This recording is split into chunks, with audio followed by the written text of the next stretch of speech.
जय श्री कृष्णा। राधे राधे दोस्तों, आप सभी का मेरे चैनल कल्चर क्लिप्स पर स्वागत है। दोस्तों, आज हम श्रीमद् भागवत गीता का 11वां अध्याय पढ़ेंगे व उसका महात्म्य भी सुनेंगे। अगर आपने इससे पिछले वाले अध्याय नहीं सुने हैं तो लिंक डिस्क्रिप्शन बॉक्स में उपलब्ध है, आप वहां से सुन सकते हैं। चलिए शुरू करते हैं। 11वां अध्याय, विश्व रूप दर्शन योग। अर्जुन ने भगवान श्री कृष्ण से प्रार्थना करते हुए कहा, हे प्रभु जी, आपने मुझे अपना गूढ़तम रहस्य बताया है, जिसे सुनने से आपकी कृपा से मेरा मोह दूर हो गया है। संसार उपजना और प्रलय होना, ये सब मैंने विस्तार पूर्वक सुना। हे कमललोचन, आपकी अविनाशी आत्मा की महिमा मैंने श्रवण की है। हे पुरुषोत्तम, आपके अविनाशी आत्मा के साथ मेरी बड़ी प्रीति है। अतः हे प्रभु जी, आप मेरी विनती स्वीकार करके मुझे अपने अविनाशी आत्मा के दर्शन कराइए। श्री कृष्ण भगवान जी बोले, हे पार्थ, नाना प्रकार के, नाना वर्णों के और नाना आकार के मेरे शत शत सहस्त्र दिव्य रूपों को देख। हे भारत, तुम वसु, रुद्र, अश्वनी कुमार, मरुदगण और जो पहले कभी नहीं देखे ऐसे आश्चर्य देखो। हे गुणाकेश, चराचर सहित वह जगत देखो तथा जो कुछ देखना चाहो यहाँ मेरी देह में देख लो। परंतु हे पार्थ, तुम इन नेत्रों से नहीं देख पाओगे, इसलिए मैं तुम्हें दिव्य नेत्र देता हूँ, उसे मेरा दिव्य रूप देखो। संजय ने धृतराष्ट्र से कहा, हे राजन, इस प्रकार भगवान श्री कृष्ण ने अर्जुन से कहा और उसको दिव्य दृष्टि देकर अपना अलौकिक रूप दिखाया। उस विश्व रूप के अनेक मुख और अनेक नेत्र हैं, उसमें अनेक अद्भुत दृश्य हैं, उनके दिव्य अद्भुत दर्शन हैं।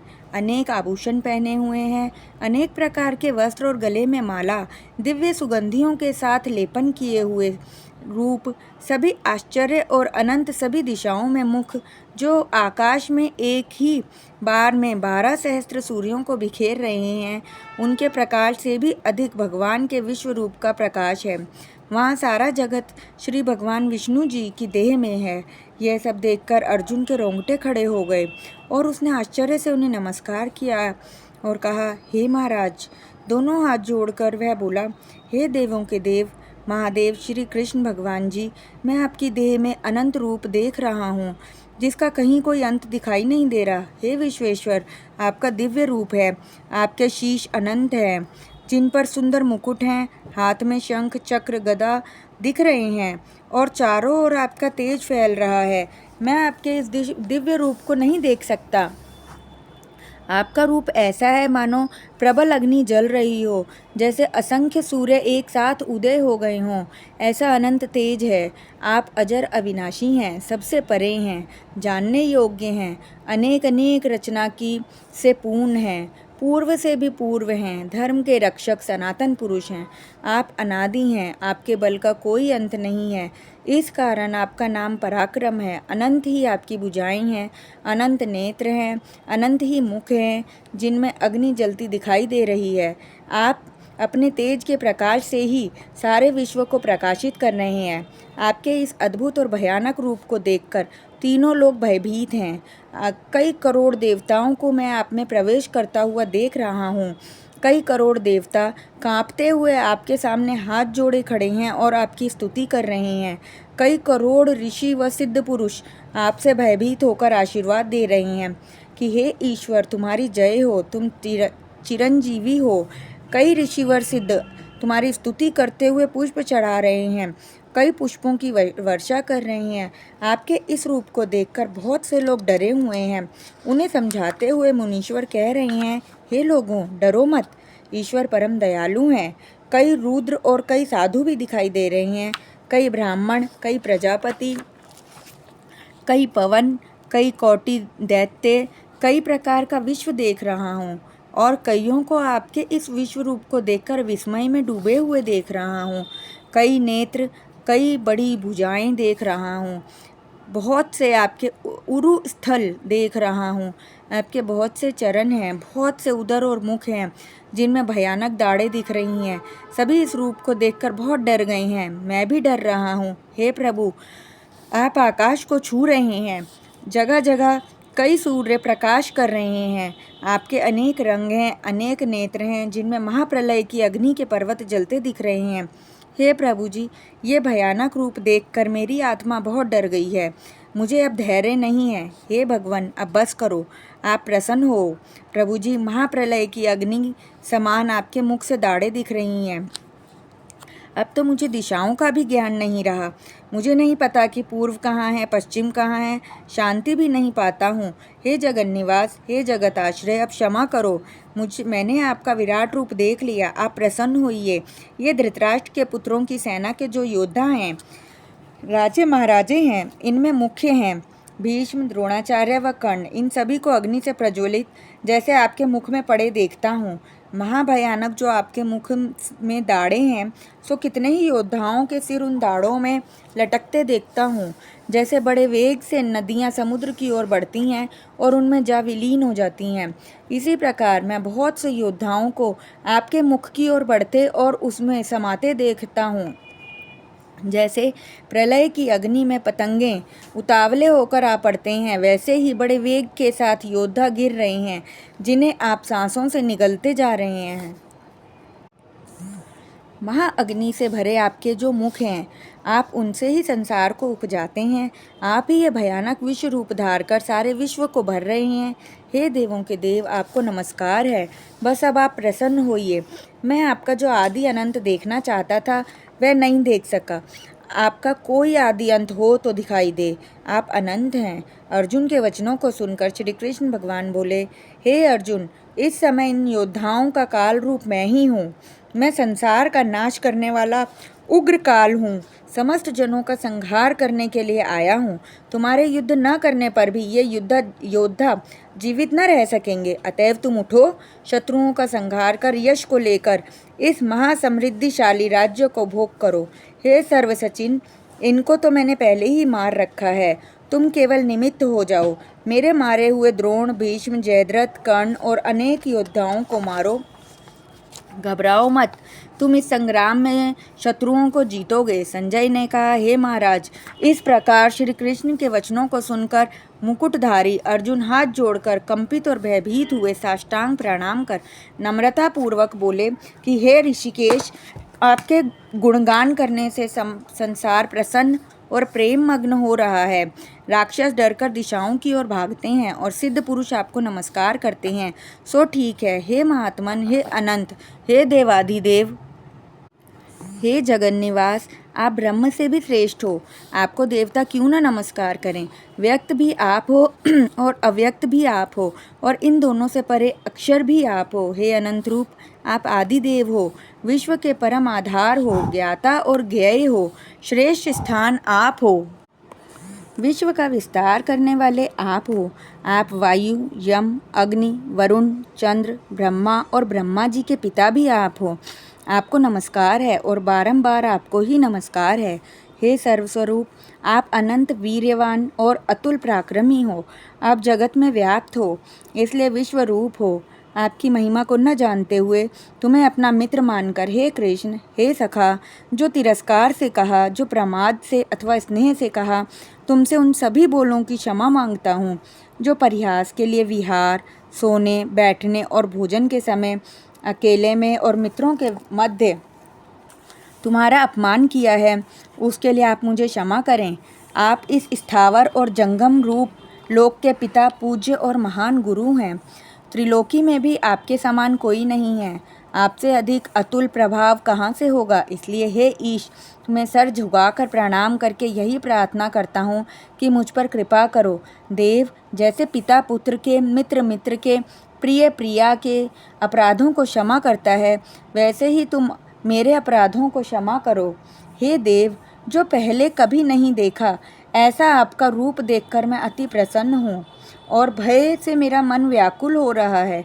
इसलिए वही रूप पहले वाला मुझे दिखाओ। हे देवेश, मैं फिर आपको वह किरीट, गदा और हाथ में चक्र धारण किए हुए देखना चाहता हूँ। श्री कृष्ण भगवान ने कहा, हे अर्जुन, मैंने प्रसन्न होकर ये तेजोमय, अनंत, आद्य व विश्व रूप अपने योग के प्रभाव से तुम्हें दिखाया है। तुम्हारे अतिरिक्त इससे पहले किसी ने नहीं देखा था। हे पांडवों में श्रेष्ठ, मनुष्य लोक में तुम्हारे सिवाय कोई वेदों के अध्ययन, दान, अग्निहोत्रादिक और घोर तपों को करके भी यह रूप धारण किए मुझको नहीं देख सकता। मेरा ऐसा भयानक रूप देखकर तुम व्याकुल और मूढ़ ना हो।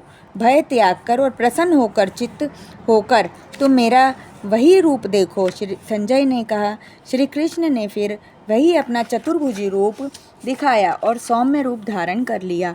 उस महात्मा ने अर्जुन को, जो कि भयभीत था, धीरज बंधाया। अर्जुन ने कहा, हे जनार्दन, आपके इस सौम्य दिव्य मंगल रूप को देखकर अब मैं प्रसन्न चित्त हो स्वस्थता को प्राप्त हुआ। श्री कृष्ण भगवान बोले, हे अर्जुन, मेरा यह विश्व रूप तुमने देखा है। ऐसे रूप को वेदाध्ययन, तप, दान व यज्ञादिक कर्म द्वारा देखना भी असंभव है। हे अर्जुन, हे परम तप, मेरा जो विश्व रूप है इसको मनुष्य अनंत भक्ति द्वारा जान सकते हैं और तत्व ज्ञान द्वारा इसमें लीन हो सकते हैं। हे अर्जुन, जो कोई मनुष्य मेरी ही भक्ति के लिए कर्म करते हैं, मुझको ही सर्वोत्तम मानते हैं, मुझ में ही भक्ति रखते हैं, सब संसारिक सुखों से मुख मोड़ चुके हैं, संपूर्ण प्राणी से वैर त्याग चुके हैं, वे मुझको ही प्राप्त करते हैं। हे अर्जुन, जैसे तूने मुझे पाया है वैसे किसी ने नहीं पाया, क्योंकि तू मेरा अनन्य भक्त है। मेरे बिना तू किसी का भजन नहीं करता, इसी कारण तूने मेरा ये रूप देखा है, इन नेत्रों से भी और ज्ञान नेत्रों से भी। प्रेम से तूने मुझे पाया है, मैं तेरे अधीन हूँ, तूने मुझे पा लिया और मैंने तुझे। हे पांडुनंदन, अब जो कुछ तुम्हें उचित लगे वह सुन। परम प्रीति से मेरी पूजा कर, हर सांस में मेरे नाम का स्मरण कर, इस प्रकार मेरा भक्त हो। संसार के लोगों के साथ प्रीति न कर, सब भूत प्राणियों से निर्वैर हो जा। जब ऐसा होगा तब तू मुझे प्राप्त होगा, ये निश्चित जान। तो दोस्तों, यहाँ पर श्रीमद् भागवत कथा का 11वां अध्याय समाप्त होता है। अब हम उसका महात्म जानेंगे। 11वें अध्याय का महात्म। श्री नारायण जी बोले, हे लक्ष्मी, अब 11वें अध्याय का महात्म सुनो। तुंगभद्र नामक नगर था, जिसके राजा का नाम सुखानंद था। वह श्री लक्ष्मी नारायण की बहुत सेवा करता था। वहाँ एक बड़ा विद्वान ब्राह्मण रहता था। वह ब्राह्मण नित्य गीता जी के 11वें अध्याय का पाठ करता था और वह राजा भी वहाँ नित्य लक्ष्मी नारायण जी की सेवा करता था। ऐसा करते करते बहुत समय बीत गया। एक दिन राजा घर को गया। उस दिन अतीत देशांतर फिरते फिरते नगर में आए। अतिथों ने राजा से कोई जगह मांगी। राजा ने बड़ी हवेली खुलवा दी जहाँ अतीत उतरे। राजा ने सीधा दिया रसोई कर अतीत बड़े प्रसन्न हुए। राजा उनके दर्शन को गया। राजा का बेटा भी साथ था। राजा महंत के साथ बातचीत करने लगा। राजा का पुत्र खेलने लगा। वहाँ एक प्रेत रहता था। उस प्रेत ने राजा के पुत्र को मार दिया। चाकरों ने राजा को खबर करी। राजा यद्यपि सेवा करता व कथा श्रवण करता था, परंतु पुत्र के मुँह में राजा के मन में दुर्बुद्धि आ गई और राजा बोला, हे संत जी, आपका दर्शन हमें बहुत फला है। एक पुत्र था, सो प्रेत ने मार दिया। तब ब्राह्मण ने कहा, हे राजा, चलो देखें कहाँ है तेरा पुत्र। राजा, ब्राह्मण, महंत भी वहाँ आए जहाँ राजकुमार मरा पड़ा था। तब ब्राह्मण ने कहा, अरे प्रेत, तू इस लड़के पर कृपा दृष्टि कर, जो ये लड़का जी उठे, और मैं तुझे गीता जी के 11वें अध्याय का पाठ सुनाता हूँ।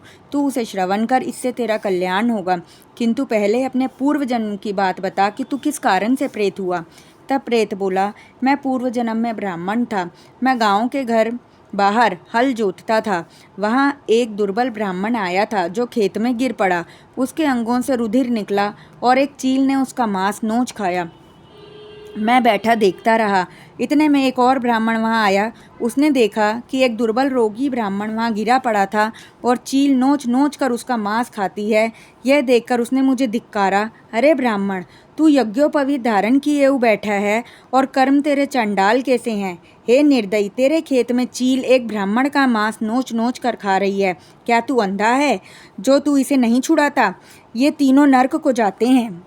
एक तो किसी को चोर लूटता मारता होवे और जो साक्षी होकर भाग जावे। दूसरा रोगी हो तिसकी खबर ना लेवे। तीसरे किसी को भूत लगा हो और ये छुड़ाना जानता हो लेकिन ना छुड़ावे। ये तीनों पापी नरक को जाते हैं। और जो सब जीवों की सहायता और दया करते हैं उनको अश्वमेध यज्ञ का फल प्राप्त होता है। सो मेरे शाप से तू प्रेत योनि पाएगा। तब मैंने उसके चरण पकड़कर पूछा कि मेरा उद्धार कैसे होगा। तब ब्राह्मण ने कहा कि जब कोई तुझे गीता के 11वें अध्याय का पाठ सुनाएगा। तब विप्र ने राजा की आज्ञा से गीता जी के 11वें अध्याय का पाठ किया और प्रेत पर जल छिड़का। उसने तत्काल प्रेत की योनि से छूटकर देवदेही पाई। राजा का पुत्र उठकर जीवित हो गया। बोलो श्री सच्चिदानंद भगवान की जय। तो दोस्तों, यहाँ पर श्रीमद् भागवत गीता का 11वां अध्याय व उसका महात्म्य समाप्त होता है। अगर आपको मेरी ये वीडियोस अच्छी लग रही हैं तो आप चैनल को लाइक करें, कमेंट करें, ज़्यादा से ज़्यादा शेयर करें और नए हैं तो चैनल को सब्सक्राइब करें। राधे राधे।